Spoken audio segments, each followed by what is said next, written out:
Welcome to UWA Newsroom. Today we are going to discuss the protest of Falun Gong practitioners against the Chinese government. Although China is one of the most powerful countries in the world, it still has several too many national problems. Falun Gong is one of the numerous issues in China between these religions and Chinese governments. Falun Gong is a spiritual movement that makes meditation and slow-moving exercise with teachings on compassion and humility, and has accused the Chinese government torturing members for decades. It says their persecutions for hate intensified because of Chinese Communist Party Congress.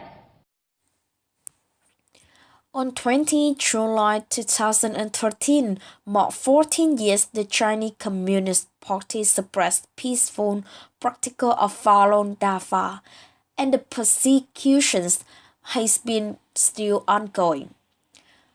Officially launched on 20 July 1999, the unprecedented persecution led to the arrest of hundreds of thousands of Dafa disciples, disappearance, and more than 3,000 victims had been recorded dead, although the actual number is larger than that, many times. Complex cause behind the terrorism can be divided into four elements. The government fears is about the rapid development and wide disseminations of Falun Gong. Jealousies about popularities of Falun Dafa. Intrinsic oppositions between Chinese government ideologies and its officers. The principle of truthfulness, compassion, forbearance of Falun Gong. And the real nature of communism to maintain the capital itself, force the rule of people labeled as the class enemies to fight back. And then, let's race to the journalists in China. Thanks, Kate. News broadcasts on the state-run TV has been extended for as long as 2 hours to provide lengthy segments for anti-Falun Gong propaganda. This suggests that most of the prominent media resources published information against the Falun Gong protesters. It was therefore difficult for the Falun Gong to express themselves before the Chinese citizens. Nevertheless, practitioners of Falun Gong still impose pressure on media organizations like the CCTV and also use the internet as a strategic means to make the world aware of their predicament.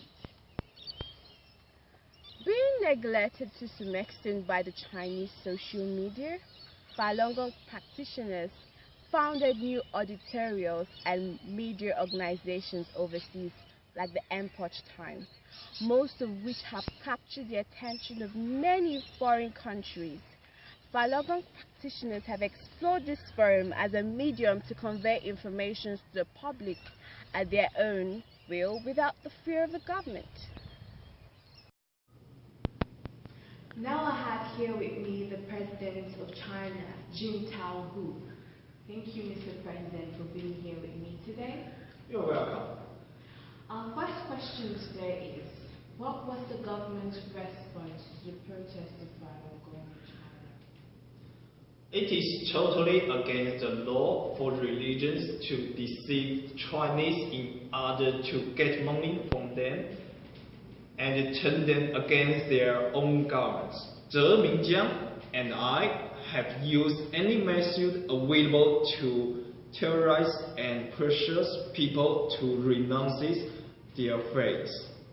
We have exercised discipline on the society through the use of streets and heavy fines, and thousands have lost their jobs and their homes, and the list goes on. Millions of Falun Dafa books and tapes have been publicly burned and destroyed.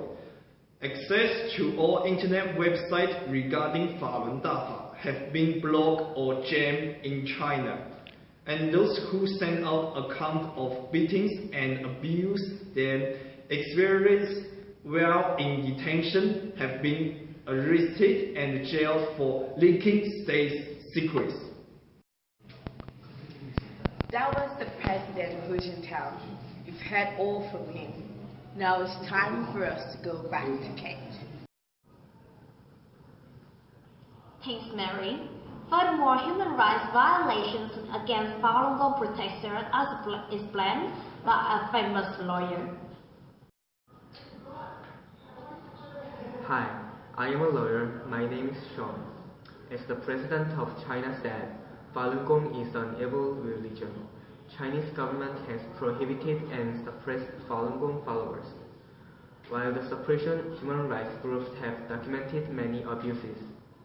According to human rights groups, Falun Gong members are imprisoned and Chinese government harvested their organs. The protesters have been violated. Even some followers of Falun Gong burned themselves while protesting. This kind of violation should be stopped.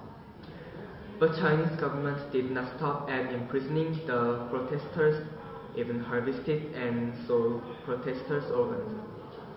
This is severe violence on the protesters' human rights. Of course, followers of Falun Gong are very dangerous and bad people, but they are human and citizens too.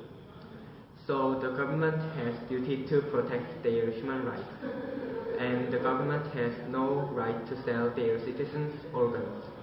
So the government has to react to Falun Gong followers justly without violence.